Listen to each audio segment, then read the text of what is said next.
अंतिम है वह है आपका मूल्य अनुसार कर प्रणाली। क्या है? मूल्य अनुसार कर प्रणाली। मूल्य अनुसार कर प्रणाली। ठीक, जो वैट वगैरह हम आप देखते हैं, सुने हैं पहले। तो value tax system, value tax system मूल्य अनुसार। मूल्य 100 रुपया तो कर 1 रुपया, मूल्य 200 रुपया तो कर कुछ भी, मतलब उसके वस्तु के मूल्य के आधार पर। जैसे वैट का प्रयोग जब आप देखते होंगे, पहले बाजार वगैरह जाते होंगे तो देखते होंगे वस्तु के मूल्य के आधार पर लगा देता होगा 6%, 5%, 10%। तब मूल्य के अनुसार पर लगने वाले कर प्रणाली को क्या कहेंगे? मूल्य अनुसार कर प्रणाली। यही 1, 2, 3, 4, 5 और 6 प्रकार का जो है वह कर प्रणाली वर्तमान में कार्यरत है, चाहे भारत की बात करें या कहीं अन्य देशों में। तो हम लोग भारत में हैं तो भारत की बात करते हैं, यही सारा चीज चलता है कर प्रणाली। अब आते हैं तो कर प्रणाली, तो यहां से थोड़ा सा निकल कर हम लोग पॉलिटी की तरफ चलेंगे। तो आपके है कि सर इकोनॉमिक्स पढ़ा रहे कि पॉलिटी, लेकिन कुछ पहले ही बता दिए कि अर्थशास्त्र क्या है, राजनीतिक शास्त्र से जुड़ा हुआ है। तो अगला जो टॉपिक है वो है आपका वित्त आयोग।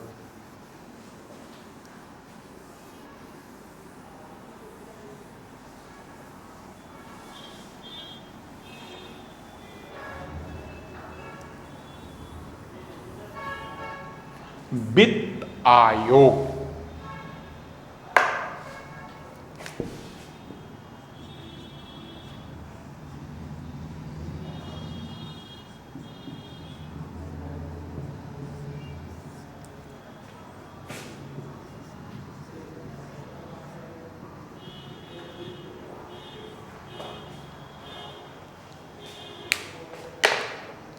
चले आते हैं। हमने शुरू में कहा कि थोड़ा सा पॉलिटी को समझने का प्रयास करेंगे। क्या है पॉलिटी? तो थोड़ा सा पॉलिटी के इतिहास में चलते हैं।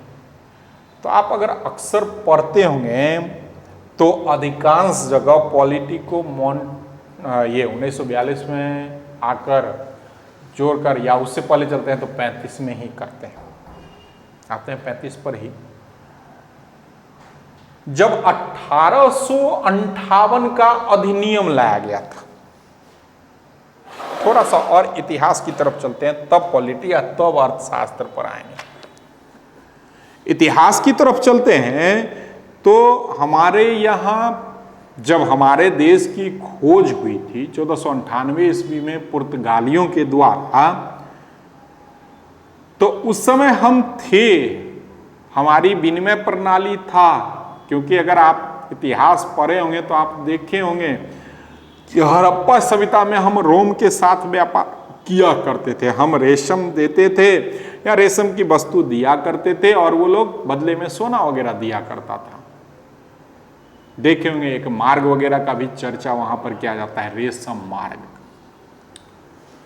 तो हम पहले से थे, लेकिन वर्ल्ड के नक्शा पर, विश्व के नक्शा पर जो हम आने लगे, तो वह जब हम आने लगे हैं तो 1498 ईस्वी में जब हम लोग विश्व के नक्शा पर आकर शामिल हुए, तो धीरे धीरे यूरोपीय देश आकर हमारे ऊपर जो है, हमारे यहाँ वह व्यापार करने के कार्य को प्रारंभ कर दिया। कुछ लोग आए, व्यापार किए और चले गए। जैसे डच कंपनी का नाम लें, स्वीडिश कंपनी का नाम लें, ये लोग आता है, पुर्तगाली का नाम लें, तो ये लोग आते हैं और आकर चले जाते हैं। लेकिन कुछ कंपनियां जो हैं वो लोग क्या करते हैं, अपना राजनीतिक सत्ता को धीरे धीरे स्थापित कर लेते हैं। जैसे आपका ब्रिटिश ईस्ट इंडिया कंपनी हुई, फ्रांसीसी कंपनी हुआ। ब्रिटिश इंडिया तो पूरे भारत में, फ्रांसीसी कुछ क्षणिक जगहों पर। तो ये ब्रिटिश ईस्ट इंडिया कंपनी जो है वह क्या क्या क्षेत्राधिकार कर लिया या राजनीतिक अधिकार कर लिया भारत। जब ब्रिटिश कंपनी राजनीतिक अधिकार किया तो कई 100 सालों तक, क्योंकि 1600 ईस्वी में वह आता है, 1600 ईस्वी में स्थापना होती है, 5 वगैरह में आता है, धीरे धीरे क्षेत्र का विस्तार करता है। तो कह सकते हैं कि लगभग 1610-15 के बाद ये धीरे धीरे अपने क्षेत्र का विस्तार करने लगता है और 200 साल तक लगभग हम पर नियंत्रण जब करता है, तब हमारे यहाँ के लोग जो हैं धीरे धीरे जागृत होते हैं और समझने लगे कि यह राजनीतिक सत्ता स्थापित करता है। तब छोटे मोटे स्तर पर आंदोलन होना प्रारंभ करता है। जैसे आप इतिहास वगैरह में पढ़े होंगे कि 1857 के पूर्व से जनजातीय विद्रोह या क्षेत्राधिकार विद्रोह करते हैं, जिसमें बहुत सारे नाम आते हैं, हो या होज विद्रोह, संथाल विद्रोह, ये सब नाम आते हैं। लेकिन जब एक वैश्विक स्तर या कह सकते हैं राष्ट्र के स्तर पर, पूर्ण रूप से राष्ट्र नहीं लेकिन राष्ट्र के स्तर पर शुरुआत किया जाने लगा विद्रोह, जिसको हम आप 1857 के विद्रोह के नाम से जानते हैं। वह कह सकते हैं कि राष्ट्रीय स्वतंत्रता आंदोलन की शुरुआत मानी जाती है। उसको पूर्ण राष्ट्रीय नहीं कहेंगे पर मानी जाती है, क्योंकि वह एक क्षेत्र में न रहकर विभिन्न क्षेत्रों में फैल गई। क्योंकि उसको आप जब पढ़े होंगे तो 1857 ईस्वी में सबसे पहले क्या होता है कि सरकार जो है वह पौराणिक बंदूक को परिवर्तित करता है और उसके स्थान पर नया लाता है, एनफील्ड को, और लाता है तो कारतूस वगैरह होते हैं जिसमें चर्बी वगैरह का प्रयोग किया जाता है, और मंगल पांडे लेने से क्या कर देते हैं, इनकार कर देते हैं। जैसे मंगल पांडे लेने से इनकार करते हैं, वहां से इसकी शुरुआत हो जाती है। लेकिन आगे चलकर मेरठ वगैरह में, मेरठ इसका केंद्र बिंदु वगैरह होता है, और वो लोग जाकर दिल्ली में उस समय जो मुगल बादशाह थे बहादुर शाह जफर, तो उनको अपना नेता वगैरह घोषित कर देता है, और धीरे धीरे वहां से चलकर यूपी, बिहार, बंगाल, इन क्षेत्रों में तो कह सकते हैं कि लगभग संपूर्ण क्षेत्र में यह फैल जाता है। इसीलिए इसको राष्ट्रीय दर्जा दिया जाता है। जैसे ही यह फैलता है तो कहेगा उसका इससे क्या संबंध है, अर्थशास्त्र से, तो उसका संबंध है इससे।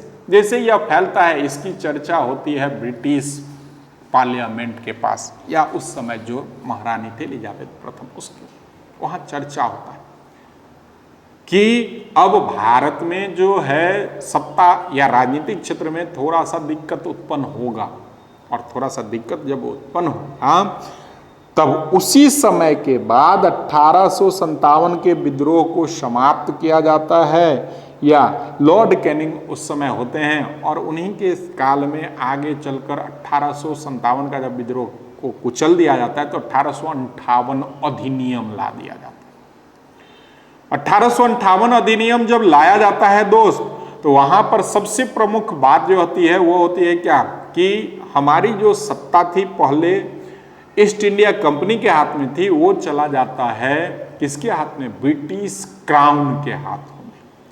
अब ब्रिटिश क्राउन के हाथ में जब वह चला जाता है तब निर्णय लेने का संपूर्ण अधिकार जो है वह चला जाता है किसके हाथ में, वहां के पार्लियामेंट या महारानी के हाथ में।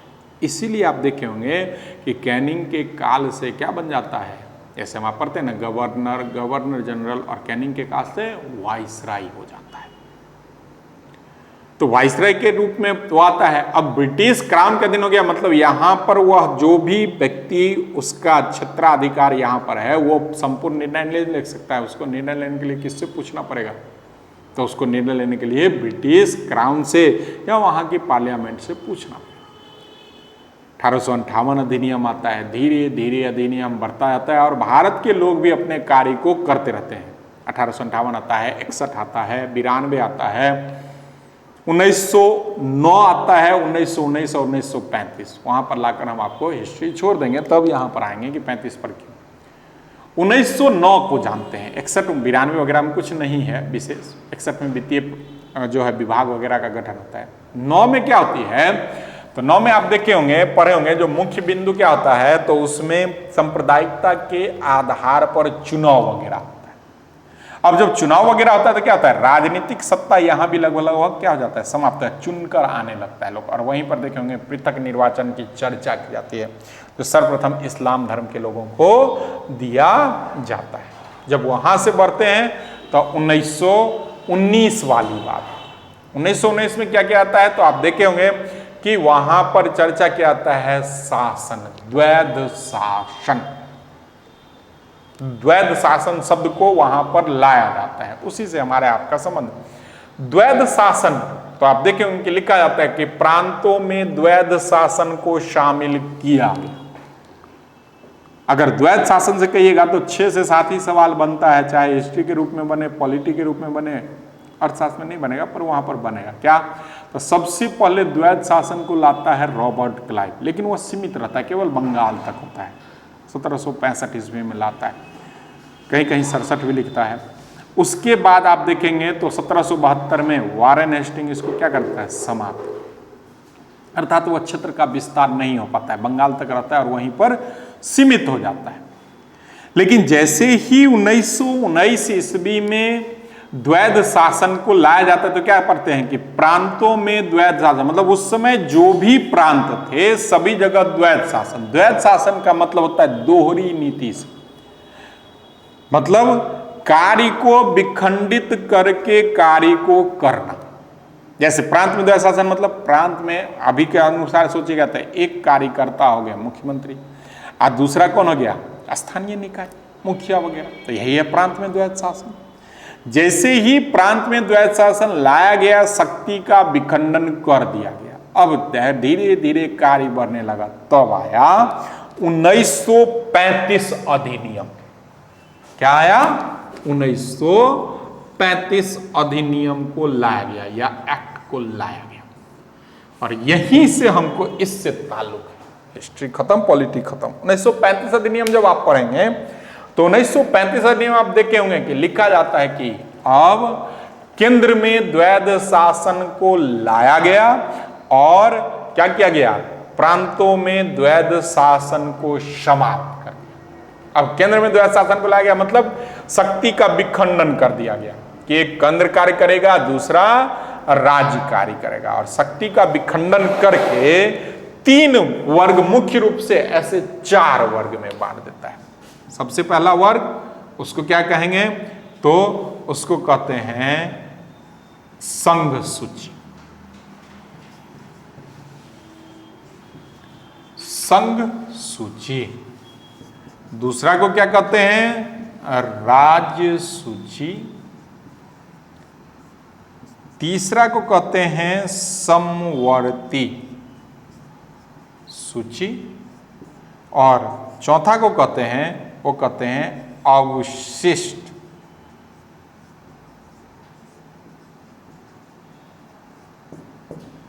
संघ। संघ का मतलब ही होता है केंद्र, वर्तमान में संघ का मतलब केंद्र, सम तक। संघ सूची में उन सब चीजों को लाकर शामिल कर दिया गया जिस पर कानून बनाने का अधिकार केवल और केवल किसको है, केंद्र सरकार को है। जैसे मान लीजिए अंतर्राष्ट्रीय संगठन, अंतर्राष्ट्रीय सीमा, जैसे मान लीजिए बिहार की सीमा नेपाल से मिलती है तो इस पर कानून बनाने का अधिकार बिहार को नहीं, किसको है, केंद्र को। इसमें 100 चीजों को शामिल किया गया, कहीं कहीं 97 वगैरह देगा। राज्य सूची, जैसे वहां केंद्र को वैसे यहां राज्य को है। इस पर कानून बनाने का अधिकार जो है वह केवल किसको है, राज्य को है। जैसे मान लीजिए राज्य में जमीन का खरीद बिक्री है तो भूमि अधिग्रहण का कार्य कौन करता है, राज्य सरकार के द्वारा निर्धारित किया जाता है। समवर्ती, समवर्ती से पहले इसको आपसे, समवर्ती मतलब क्या, सम मतलब क्या होता है, जोर। तो यहां जोर किसका, संघ और राज्य का। समवर्ती सूची का मतलब जिस पर कानून बनाने का अधिकार केंद्र और राज्य दोनों को हो, उसे हम क्या कहेंगे, समवर्ती सूची कहेंगे। लेकिन अगर एक ही विषय पर केंद्र और राज्य दोनों को कानून बना रहा है तो केंद्र का मानेगा। जैसे समझने के लिए शिक्षा, सर्व शिक्षा अभियान संपूर्ण देश में लागू है, देखे होंगे। लेकिन जैसे बिहार में साइकिल योजना है, देखिएगा संपूर्ण नहीं होगा। यूपी में लैपटॉप योजना चला, तो शिक्षा किस में आ जाएगा? समवर्ती सूची। अवशिष्ट पर संपूर्ण अधिकार केंद्र का होता है, ठीक ना, संपूर्ण अधिकार अवशिष्ट केंद्र का होता है, और इन सब चीजों में जो नहीं शामिल है वो अवशिष्ट में आ जाता है, जैसे परमाणु समझौता वगैरह से संबंधित। तो अब आते हैं, हमको किससे लेना देना है? समवर्ती से लेना देना है। पॉलिटी वगैरह को छोड़ते हैं, अर्थशास्त्र पर आते हैं। समवर्ती कर जो है, टैक्स जो है, वह किस सूची के अंतर्गत दर्शाया गया है? तो समवर्ती सूची के अंतर्गत दर्शाया गया। कर को, टैक्स को समवर्ती सूची के अंतर्गत दर्शाया गया है और 7वीं अनुसूची में लाकर इसको शामिल किया गया। ठीक, इसी के कारण अब समवर्ती सूची में लाकर शामिल किया गया दोस्त। तो समवर्ती सूची में लाकर शामिल किया गया, तो हमने अभी कहा कि कौन कौन बना सकता है? केंद्र भी बना सकता है और राज्य भी बना सकता है। तब वहीं पर मान लीजिए, समझने के लिए चर्चा हो सकता है ना, कि मान लीजिए केंद्र में जिसका सरकार होगा वो जो चाहेगा वही करेगा। तब जो है सभी लोग मिलकर एक संगठन बना दिए कि एक अलग से स्वतंत्र निकाय होगा, एक अलग से स्वतंत्र निकाय होगा, जिस निकाय के द्वारा ही इसका निर्णय लिया जाएगा और राष्ट्रपति वगैरह उसकी चुनाव करेंगे। जो इससे संबंधित निकाय निकल कर आया वो क्या आया? वित्त आयोग। कौन सा आया? वित्त आयोग। वित्त आयोग का चर्चा जो है वह आर्टिकल 280 में किया गया।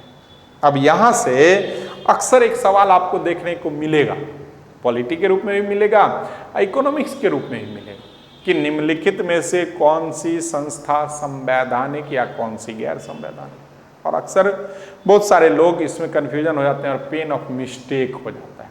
तो हम एक छोटा सा बताते हैं, उससे आप इसका जो है वह अलग कर सकते हैं। संवैधानिक, संवैधानिक संस्था उस संस्था को कहा जाता है, संवैधानिक संस्था उस संस्था को कहा जाता है जिसका वर्णन हमारे मूल संविधान में, जो संविधान का निर्माण हुआ पड़ा है, जिसका वर्णन हमारे मूल संविधान में किया गया हो, मूल संविधान में किया गया हो, और उसके अध्यक्ष की नियुक्ति राष्ट्रपति के द्वारा किया जाए तो वो संवैधानिक है। अर्थात संवैधानिक संस्था के लिए दो चीज को आप पूछिए उस संस्था से कि तुम्हारे पास है कि नहीं, अगर है तो संवैधानिक, नहीं है तो गैर संवैधानिक। बिल्कुल सही। क्या क्या है? तो उसका चर्चा, जैसे इसका चर्चा कहां किया गया है? आर्टिकल 280 में। इसके अध्यक्ष की नियुक्ति कौन करता है? तो राष्ट्रपति करता है।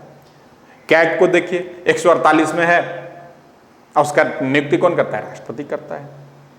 राज्यपाल को देखिए, तो राज्यपाल संस्था नहीं होगा, संस्था में जैसे आप सर्वोच्च न्यायालय को लीजिए, हाईकोर्ट को लीजिए, तो ये सब संवैधानिक है। गैर संवैधानिक योजना आयोग गैर संवैधानिक है। नीति आयोग, नीति आयोग, योजना आयोग, इन सबों का आप देखते होंगे कि प्रधानमंत्री अध्यक्ष होते हैं। तो यही है संवैधानिक। तो यह क्या है? वित्त आयोग एक संवैधानिक संस्था है जिसका चर्चा कहां किया गया है? आर्टिकल 280 के अंतर्गत किया गया है।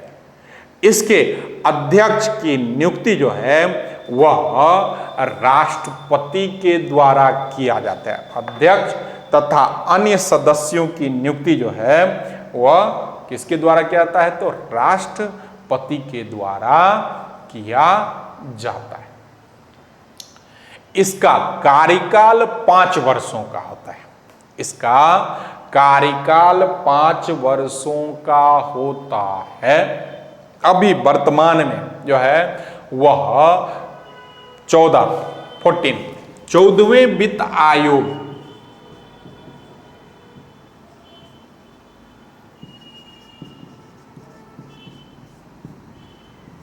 चौदहवें वित्त आयोग का कार्यकाल समाप्त हुआ है, क्योंकि इसका 14वें वित्त आयोग का जो कार्यकाल था वो था 2015 से 2020। अभी कह सकते हैं मार्च अप्रैल में जो है वह इसका क्या हुआ है? समाप्ति हुई। ठीक। 14वें वित्त आयोग की समाप्ति है। अब इसका मुख्य कार्य क्या होता है? तो इसका मुख्य कार्य होता है, पूछता है कई बार, तो इसका मुख्य कार्य होता है केंद्र और राज्य के बीच राजस्व का बंटवारा। केंद्र और राज्य के बीच राजस्व का बंटवारा हो गया। 14वें वित्त आयोग के अध्यक्ष वाई.बी. रेड्डी हैं। 14वें वित्त आयोग के अध्यक्ष वाई.बी. रेड्डी हैं।